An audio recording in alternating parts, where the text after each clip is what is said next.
என்னடி தப்பிச்சு ஓடனா? உன்னை பிடிக்க முடியாது நினைச்சுக்கிட்டு இருக்கியா? உன்னை எப்படி ஸ்கெட்ச் போட்டு தூக்குறேன்னு பாத்தியா? இனிமே நீ நினைச்சாலும் என்கிட்ட இருந்து தப்பிக்க முடியாதுடி. அது மட்டும் இல்ல, உனக்கும் எனக்கும் நடக்க போற கல்யாணத்தை எவன் வந்தாலும் தடுக்க முடியாத. ஏன் அந்த ஆண்டவனே வந்தாலும் தடுக்க முடியாத.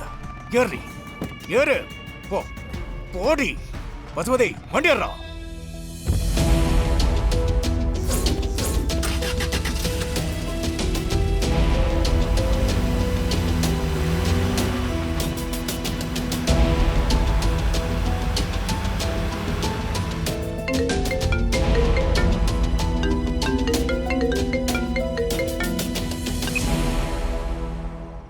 எத்தனை தடவை நான் கூப்பிடுறது?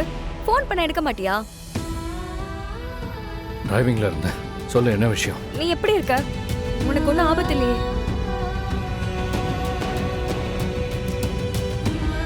ஏய், என்னாச்சு? ஒன்றும் இல்லை, நல்லா இருக்கேன். சரி, மகா எங்க இருக்கா?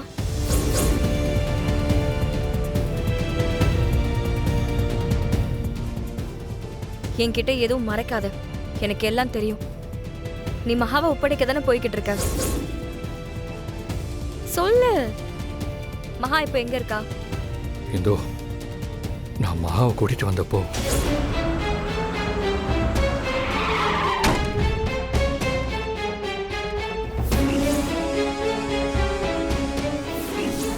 மகா பாவம், அவர் அப்பாவி. உன் உயிரை காப்பாத்துறதுக்கு நான் இங்க பூஜை பண்ணிக்கிட்டு இருந்தேன். ஆனா உன் ஆபத்துல இருந்து மகா தான் காப்பாத்திருக்கா.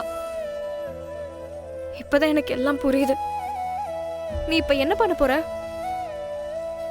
இப்பவும் உங்க அண்ணனை மீறி உன்னால எதுவும் பண்ண முடியாதுன்னு நீ சொல்ல போறியா?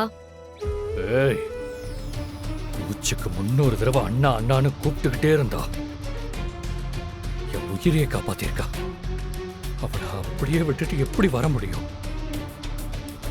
அவளை நிச்சயம் காப்பாத்தி கூட்டிட்டு வருவேன். ஆமா கருணா, மகாவை காப்பாத்த வேண்டியது உன் கடமை. நீ லேட் பண்ற ஒவ்வொரு நொடியும் அவளுக்கு என்ன வேணாலும் நடக்கலாம். சீக்கிரம் மகாவை காப்பாத்து. அவளை எப்படியாவது காப்பாத்து. மகாவை மட்டும் காப்பாத்தாம விட்டுறாத. இந்த பாவம் காலத்துக்கும் உன்னை சும்மாவே விடாது. நீ லேட் பண்ற ஒவ்வொரு நொடியும் அவளுக்கு என்ன வேணாலும் ஆகலாம். சீக்கிரமா மகாவை காப்பாத்து ப்ளீஸ்.